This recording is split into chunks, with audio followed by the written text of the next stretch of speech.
true honor for us to host today a rising star in America, especially as far as our Asian American community is concerned. I have witnessed over the past 2 years a leadership that has been exercised in Texas, which is, those of you that are not from Texas might imagine is not an easy task in order to confront an opposing, a party that is an opponent that controls the levers of power from the governor's office to the lieutenant governor's office to majorities in the House and the Senate, Attorney General, and it's a heavy lift to confront that kind of power. But when there was an attempt to have new anti-alienation laws implemented, Representative Gene Wu was leading the charge. He organized the community in such a way that it was truly empowering and effective, and prevented the passage of that legislation for a year. This recent year, he was not able to be successful. But in the alternative, his leadership was recognized within the Democratic Party and was elected as the House Caucus Chair. So we have someone that we need to hear from and understand why he does what he does, how he accomplishes it, and what direction we go from here. So Representative Gene Wu, it's wonderful to have you here today. Thank you for joining us. Thank you, guys. Appreciate it. Thank you so much. I think I was here last year and I spoke, and I was, I came and talked about being hopeful that we could push back some of this stuff, and unfortunately, like Jack said, we were not successful in Texas, as we were not successful in many other places. So Texas was able to hold it off for a little bit because of our community response, but ultimately, what happened was that the Republicans put in 4 times more effort into passing it. The president himself got involved, right? And even people who knew that they were doing the wrong thing and came up to me and said that they knew that they were doing the wrong thing but felt like they had no choice, so did it, right? Because, and people on their side, point blank, came up to me and said, oh, we're going to support it because we thought it was fine because the community outrage wasn't as high as we thought it was last time, right? So our community was still calling, still doing stuff, but that level that we were set at from last time did not match the new level that they're at, with 4 times more effort, with the governor, the president, and everyone else joining in, right? And even the ones who very specifically say, hey, I have a large Asian population in my district, I have lots of Asian businesses who come here, who do business, these will be affected. They knew this, still voted for it, right? And, you know, I'm in a law firm right now that is, represents a lot of companies, a lot of medium-sized companies. We have at least half a dozen clients who are now like, do we pull up roots? They're a Chinese company, or they're affected by the law because they have enough Chinese investments to be affected, or Korean investments, or whatever else. And they're saying, like, should we leave Texas, just stop doing business, or what should we do? And they're trying to figure that out right now, and that's happening across the country. And that's going to get louder and louder because we're talking about doing it at a national level now, right? The Florida law was challenged a couple of years ago. It's already making its way to the Supreme Court. It's probably going to head to the Supreme Court soon. But even with that, those attacks, those challenges to state laws is on the basis that the states cannot modify immigration law, right? The 10th Amendment, separation of power, says that immigration belongs solely to the federal government and you can't change immigration laws. And changing property rights would be changing immigration laws, right? And then it'll also messes up with fair housing and other stuff. That's fine if the state gets struck down. What happens when Congress does it? Right? What happens when the U.S. government that is tasked with immigration says immigrants from these places will no longer have the same rights as immigrants from other places? Right? And we've already seen the Supreme Court, this is last week, say, oh, the police can just use objective, surface level criteria, right? Just look at the way you look. I can tell by the color of your skin that you're illegal. That's coming. That's Supreme Court okayed that. I really hate to come here and be a fearmonger, but sometimes fear and anger is the only thing that motivates our communities, right? And one of the things I realize in doing all of this is sometimes, especially the Chinese community, does not operate by carrot. Chinese community only operates by stick. And sometimes you have to basically tell them, this is what's coming if you don't react. This is what's already happened in other states. It's coming right here. Then people got into action, right? Simply saying, hey, you have to stand up for your community, you have to protect yourself, you have to defend your rights, got nobody involved. But the fear of what is coming, to let the real nature of what people in charge are, let the real nature come out, then they're ready to act. And this is sort of what I want to talk about. And I talked about this a little bit last time. I want to talk about it again.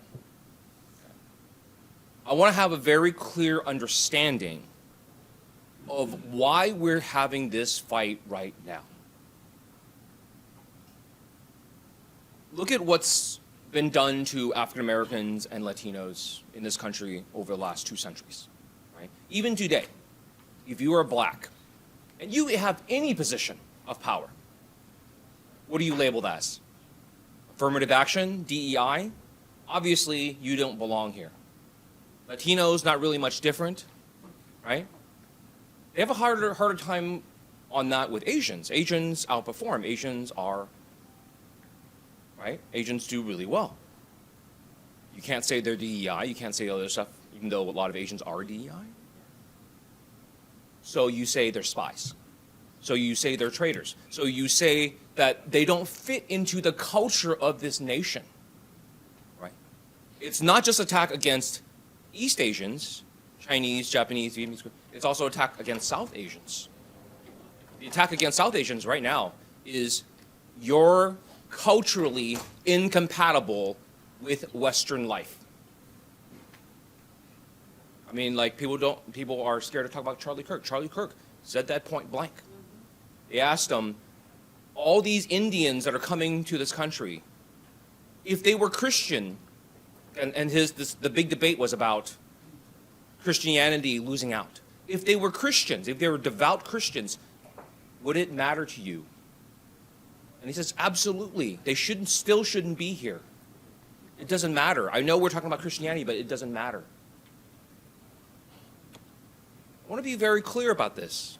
At the end of the day, it is about race. At the end of the day, this is about people who are in power, who choose to look at everyone else who is rising up and find ways to knock them down. They have ways to knock down Latinos. They have ways to knock down African Americans. And now they have gone back to the old way of knocking down Asians. And in fact, it's all immigrants, not just Asian, right? Unless you're from Western Europe. And so I want to have a very frank discussion about how this came about, right? And the biggest problem for me is, as I'm going around the country talking to Asian communities, talking to people about this, is that we simply don't know the history of what happened. Our people came to this country without any idea of what has happened in the past, and we just go through life happy in our own ignorance. Because When I tell people the alien land laws, the laws are passed, they pass in Texas, laws that passed in other states, the laws they're going to try to pass in Congress soon, was a law that we passed 100 years ago and was repealed after the enactment of the Civil Rights Act. When we said point blank that the Constitution made these kinds of things illegal, all the states deleted them. Until now. Now we're putting them back in place. Exact same law saying that these type of Asian people cannot own property for the same reasons, because they're dangerous, because we don't trust them, because just look at them. Just look at them. Look at the way they look. And against the same people, using the same legal arguments. And everyone goes, okay. Right? If we went to the African American community and says, hey, we're going to bring back Jim Crow, what do you think their response is going to be? They would go ballistic. It would go through the roof. There would be cars burning in the streets. Where is our outrage? Because we don't know, right? The first Asian Americans in this country came before the American Revolution. The first Asians in America, Filipino. Who knew? I didn't. But they've been here over 250 years, but in small numbers. Our numbers only started getting big in the 18th century, right? Railroad, gold rush, people started coming. Nobody had a problem with Asians when it was just small, right? Once they came, they started building economic power. They started buying up businesses. They started doing really good business, working really hard, buying up white businesses, putting other people out of business. Then people started getting mad. First, they put a small ban. They did property bans. Then they did people bans. The Chinese Exclusion Act of 1882 didn't start out as a Chinese Exclusion Act. They first just excluded just Chinese women. Just women. Why women? Why just women? Because you're rats. Because you're vermin. You're useful vermin. And we don't want you to breed. Having you here to work and to die on the railroad, to die in the mines, that's fine. We don't want your kind to breed. What did they say about Chinese and Japanese people back then? They eat dogs and cats. They drink blood. They don't wash themselves. They're dirty. They carry diseases. What happened during COVID? Same responses, right? The same plays over and over again. Here's the problem. We came to a time when you understand that the Chinese Exclusion Act didn't just exclude the Chinese, it excluded everybody. Anybody, because nobody cared what the difference was, nobody knew what the difference was. You're not white, you're not black, get out. Right? During that time, from 1882 till it was repealed, only 105 Asians were allowed into this country per year. 105. Per year. All Asians. Right? And so, Chinese Exclusion Act comes in, Asian population starts going down because we have a ban that says you can't marry anyone, there's no women here, no, interracial marriages are illegal, right? And the population, It was not until after World War II, in fact, we repealed the Chinese Exclusion Act on paper. We repealed it on paper in World War II because the Japanese were making fun of the Chinese, saying, hey, you're fighting for them? They banned you from their country. And so the American government just repealed it on paper, but kept the policies in place. They kept the exclusionary policies in place while repealing it on paper. They did not fully repeal those policies until 1965. Anybody here born before 1965? A few people. Ain't that long ago, right? 1965 ain't that long ago. 1965 opens the door. Asians are allowed to come. Asians don't really start coming until 75. Didn't really start coming until 80s. I'm 80s. I'm 82, 83. Like, starting in the 80s, there's like a few Asian valedictorians, few outstanding Asians, kind of cool. People go, hey, all right, nice, cool. Rolling out in the 90s, Asian population, immigration doubles and doubles. Every 10 years, our Asian population doubles. Two fastest growing populations, Indian, Chinese, right? And grows, and population doubles every 10 years.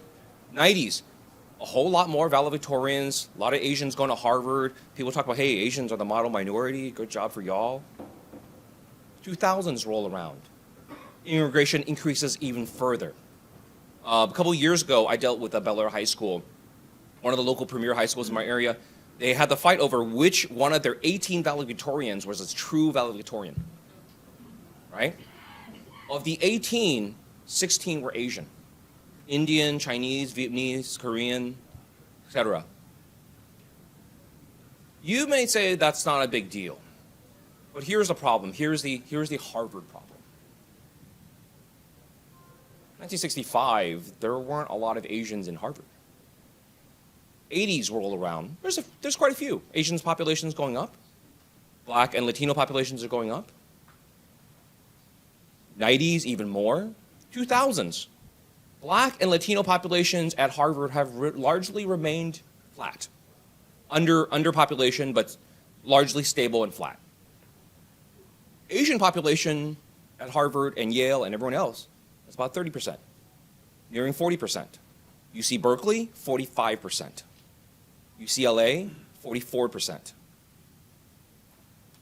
Who are we pushing out? The schools haven't gotten bigger. We're not pushing out blacks. We're not pushing out Latinos. Who are we pushing out? It's not just white families. It's powerful white families, rich white families. White families that their kids are there not because of effort or skill, because the white kids who have skill and have the ability to be in those schools are still there. They're still competing. It's the ones who got by with their name, got by with their power, with their prestige. They got kicked out. They're pissed. Wouldn't you be? If you have power because of generational wealth and power, generation after generation, you all go to Harvard because you all go to Harvard. Because your family's made $50, $100 million donations over the years, whatever it is. People get upset. Competition, right? And so we have this now rising attitude that these people don't need to be here anymore, right? And they won't say like what is really on their mind, but there's people who on like I think Jordan Peterson, one of another right-wing talking head, in an interview basically said, and it was being interviewed by an Asian guy. Says, look, like we're having a nice time, we're talking to each other, we're having some Chinese food, and like, what's wrong with me? Like, you like me. Why can't I be here? Why can't this be my home too? And the answer that he gave is very indicative. The answer was, look, everybody has their place. Asians have Asia, Africans have Africa, whatever it is. God gave America to white people.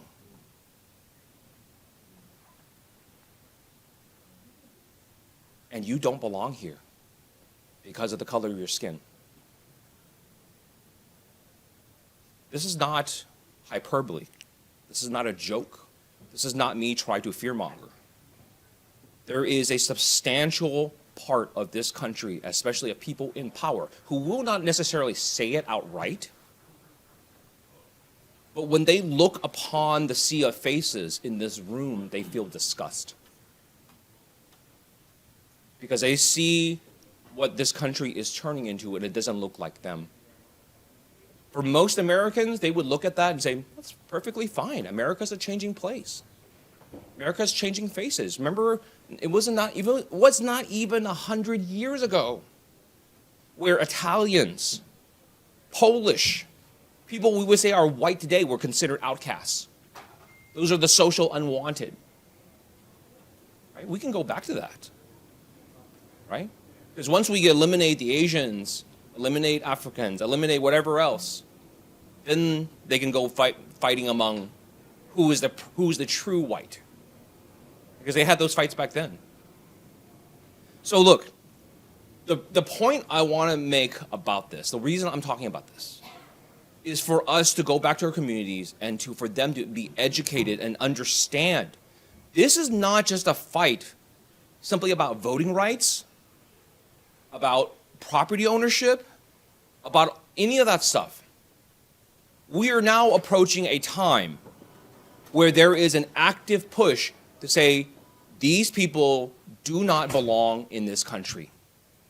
When I came last time, I said my ultimate fear in the alien land laws and all this stuff is that every time one of these laws pass, every time one of these laws basically says, yes, those people, we think they're a danger.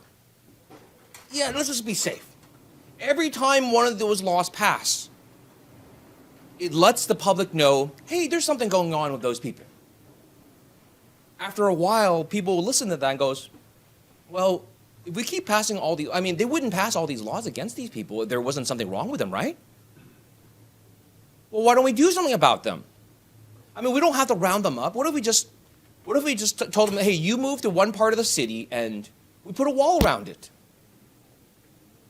And you can leave when you need to leave, and it's no big deal. You can just come in and out when you want. We'll just make sure you're in that place so we know you're safe. Is that a hard thing to imagine that we could go to that? Right? We are already putting together the concentration camps that were used during the Japanese internment during World War II. They're back in service now already. Right? It is not hard to imagine a jump from alligator Alcatraz to the return of the next internment camps.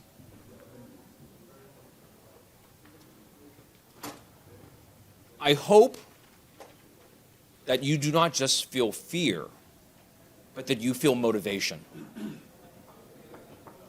This is a fight for our lives. Why? And Jack said this point blank. I will tell you why I do this, why I put up so much energy, so much fight. I don't want to do this. Let me just tell you, like, straight up, I'm a hyperactive ADHD social introvert. I do not like public speaking. I do not like shaking hands with people. I do not like being in public. But I do this because I feel like I have a duty to do this. I am doing this because I am fighting for my people. I'm doing this because I'm fighting for my children.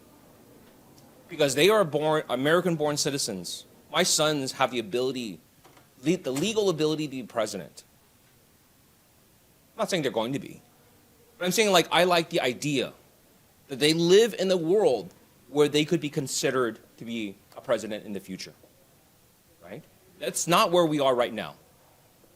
Right now, we're closer to a two-tier system where immigrants and minorities live in one level and everyone else lives at another level. And what I am doing, what I'm fighting for, why I'm so passionate, why I do not hold anything back when I talk about this is because I think the danger is very real. And I think the danger is very close. It is not a hard jump for us to go from this to that. Look at the response outside right now. We are doing all these things that are authoritarian, or that are fascist, that in any other point in time, if what we're doing today was done in another country, our nation would have condemned it, right? And all of us are sitting around, the press, the politicians are sitting around like everything is fine, everything's okay, it's okay, it's okay. Like when I was little, I was a student of history, and I would always wonder, like, where were the good Germans? Weren't there any good Germans? There were. There's some that fought back, but there were also a lot of good Germans who simply stayed quiet, who said, this will pass. They'll be fine. They won't go that far. They won't go any further. This will be the last one, right? What we need today what we need in the future is for us to do this. Unity. That's why I'm here. Because this is probably one of the most important things that I do. Because there is no way out of this hole unless we all work together. There is no way for us to fight for our rights and put this country back to what we want without us being united as one. And not just saying that because it's a nice thing to say, but simply the political reality of we do not have the power alone. Asian Americans, Indians, Chinese, we're doubling in population every 10 years. Right? We have the fastest growing population in the nation. Even with that growth rate, we are nowhere close to even African Americans who are at about 22%. Nowhere close to that power. And we have even less political power because we're immigrants. A lot of people in our communities are not citizens. But what's even worse is the ones who are citizens don't vote. And they don't participate. And they don't care because they say everything will be fine. This is America. Nothing bad ever happens here. What my message to you, and I hope you take back home, is this: it is past time for you to get off your ass. It is not time. It is past time. We should have gotten off our ass several years ago, if not decades. And we have let this thing fester and build and grow. And now, this is not just we have to push it back. Now we have to go fight it. We have to go fight this. And this fight will not happen with Asians alone, with immigrants alone, but it must happen with the African American community. It must happen with the Latino community. It must happen with every group that's out there. Everybody that has a boot on their neck. We must tap them and saying, I know whose boot that is. Are you ready to learn whose boot that is? Turn around and look. The day all of us realize it is the same boot on all of our necks, that is the day we start winning. I promise you. And I hope we can do this. I hope we can use this as a jumping off point of saying we have more in common than we have in differences that separate us. And the most pressing thing that we have in common is if we don't fight back now, this could be the end. It is not an unreal situation where they either completely halt immigration or go even as far as doing roundups. Those things are realities we have to contend with now. And the sooner that we all wake up to that realization, the sooner we can do something about it. So I don't know if I used up all my time, but I'm happy to take questions if anybody would like a question.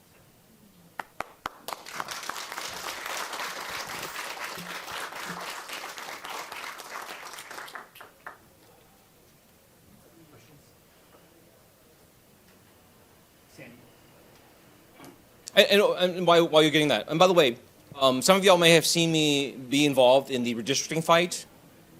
That's a part of this, right? That is, how do you deal with Black and Latino communities who are also going to rise up against you? You cut their power, right? Asians don't vote. They don't worry about us. They find other ways to suppress Asians. Black, in what they did in Houston, they took CD18 and CD9, two powerful Black communities who select their own leaders and are separate and distinct.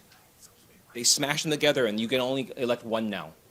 Latino communities that the Latino population controlled the primaries and controlled who got elected, what they do, they chop them up and stuck them with other white communities. So they're powerless too. You know, they say those are Latino majority communities, but I promise you, they will never elect a Latino. It's designed that way, right? So, but that is a part of this. Please. Okay, basically, yesterday, Henry Zier said MEGA is really, it's a different message. is actually make American white again. Yes. So therefore, basically, it's just the I think in such case they won't admit it, but somehow I think you must have some kind of leadership thinking about Yes. how are we going to come back to make American white again. So let me start with this. I've said this, and it's raised a couple of eyebrows on interviews, and I said, I don't think MAGA is wrong, right? And just hear me out. And put yourself in their shoes. Let's say you're white, middle American, you grew up in the 60s, 70s, right? Whatever it is, maybe earlier. And you grew up in America where, who is the big star? Homer Simpson. Homer Simpson, no high school diploma, blue-collar job, can pay for a house, 2 cars, 3 kids, and a wife who doesn't work. That was the reality. You guys old enough or married with children? Yes. Shoe salesman? Yes. 2 kids, wife that doesn't work? Family guy? White guy, no high school diploma, blue-collar job, 3 kids? 3 kids, wife who doesn't work. Those TV shows weren't just made up. They were done that way because people thought that was reality. Imagine you grew up and you say like, hey, I watched my parents do the same thing. Where's mine? Where's my part of this? I want to do that same life. That was great. That's a great life. Because that's what being an American was like. You didn't have to have an education. You didn't have to have special skills. You did really well solely by the fact that you were an American, right? And so now today, people can't pay their rent. They sure as hell can't buy a house. They haven't gotten a pay increase in 10 years. They're losing benefits in their insurance, even if the insurance actually will pay. Wouldn't you be pissed too? But here's what the hiccup is. When they go out and say the world is wrong, they have people next to them go, it's wrong because of the immigrants. It's wrong because of those people, right? Black people got their jobs through DEI and they didn't deserve it. Latinos did too. Asians, they're just taking your stuff. And you have an entire population that this is all they've been hearing. It's their fault, it's their fault, it's their fault. Where's my stuff? Where's my life? Where's my quality of life? They took it. I don't have a good way to fix that except to do this. To have a conversation with them is to say, hey, you know when America was great? When Americans were great. When Americans were invested in, when Americans had free education, free health care, right? Or basically free. I mean, like, how many people, you went to college in the 70s and 80s, and like, your tuition bill was, what, $400 for the semester? We can go back to that. That's completely possible. And I think the conversation with MAGA is, it's not broken because of immigrants. It's not broken because of black people. It's not broken because it's broken because of the people at the top. Because they're trying to nickel and dime you on everything. You know, when they're cutting parts of healthcare, what they're doing is they're not going to just leave it. They're going to sell it to a private industry to let them make money off of you. Housing, government can provide housing. They don't because people can make money off of you. We don't need to have a single hungry child in this country ever, right? We have the ability. If we said tomorrow, if aliens came to Earth tomorrow and put a gun to our heads and said either everybody is fed in a week and nobody goes hungry, or we zap the Earth, I promise you we will set every military on this planet to feed everyone in the world, and there will be no one hungry. It's completely possible. Right? We choose not to do it because somebody's got to make money off of it. I think that conversation, I don't know how the best engage in that, but like that's really the conversation I want to have with people is like, this is about, at the end of the day, this is about our economics. This is about like what happens to us. The people who are using MAGA to whisper all these things into them, what are they getting them to do? They're getting them to put in policies that help the very top get extra rich, right? Every Trump policy that they've put in place is about putting more wealth to the very top. When they're deleting things, deleting programs at the NIH, at NASA, at the CDC, those programs are being offloaded to private industry to make money off of it. So that when they make a new discovery, it can be patented and then sold instead of given out to the public. So I don't know what the best way to have that conversation is, but I think that's the only way we get through this. If people can finally understand things are sucking, not because of other people, but because of our policies, because of the decisions that we've made over the years. So, okay, I think. We have time for one more question, if anybody. Thank you so much.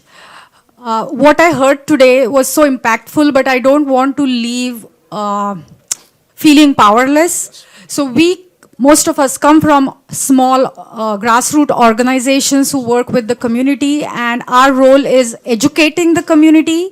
So what are two things you would tell us to go back and do with the community, especially those who are reluctant to engage in the civic process? And you'll hear me saying this over and over again. I have a three-step process. It is the easiest 3 steps you ever do. First step is education. You learn absolutely as much as you can. I don't care if you're East Asian, South Asian, or Caribbean, or African, or Central American, or Latin American. Learn about the history of this country and the way this country has treated your people. Start with that. I prided myself on being knowledgeable, on being a nerd, and to know Asian history. I did not know Asian history, Asian American history especially, right? Go home and learn absolutely as much as you can about your history. And there's not a lot of it for a reason, right? And systematically, East Asians, South Asians, we've been wiped from the history books. That wasn't by accident. There's a combination of people who did not want our story to be told, and we did not have people in our own community who could tell those stories, right? Right now, I mean, sorry, I took a little aside, but that's a big problem right now in even talking about the first Japanese internment, because a lot of the people who were interned never wanted to talk about it because they were scared, because they didn't want to rock the boat. They said, oh, it's over, we don't. And so all that oral history, all that, what happened has been lost. And that's happening all over. But learn everything that you can and go teach your own community. Go teach everyone around you. Teach them what happened. Teach them the history of what happened. I promise you, if people learn about the way that your people were treated when they first came to this country, they will be pissed. Because it wasn't just bad. The way our peoples were treated was brutal. It was terrifying. It was horrific. Remember you hear stories about burning Black Wall Street? There was an Asian Wall Street, a Chinese Wall Street that was burned too. Exact same thing. Asian people got together, built a community, built power, built businesses. Other people didn't like it because it competed with them. So they came in, killed everyone, burned everything. In fact, there's a good book if you're looking for it, not the best written book, but it's called Driven Out. It's a sort of a documentation, a history of that times. Driven Out. 1, educate yourself, educate others. 2, organize. Organize people of like minds. You said you have a small group of friends, community at home. Organize them. Put everyone onto an email group. Put everyone into a text chain. Whatever it is, get them on Signal. Organize them. Have a way to communicate with them. Have a way to show them, hey, this is what's going on today. This happened this anti-Desi hate incident happened. We want you to know. This law is being proposed. We want you to know. This incident over here happened. We want you to know. Educate, organize, take action. Educate, organize, take action. What does take action mean? Take action means anything that you are able to do. Whether that's big, whether that's small, take action. Whether it's a protest, a march, just writing letters to your elected officials, calling your elected officials, going to other communities, educating other people, putting on a town hall to tell the rest of your community, this is what we know, we want you to know it too. And we want you to start taking the 3 steps. Educate, organize, take action. Educate, organize, take action. Educate, organize, take action. That's it. Right?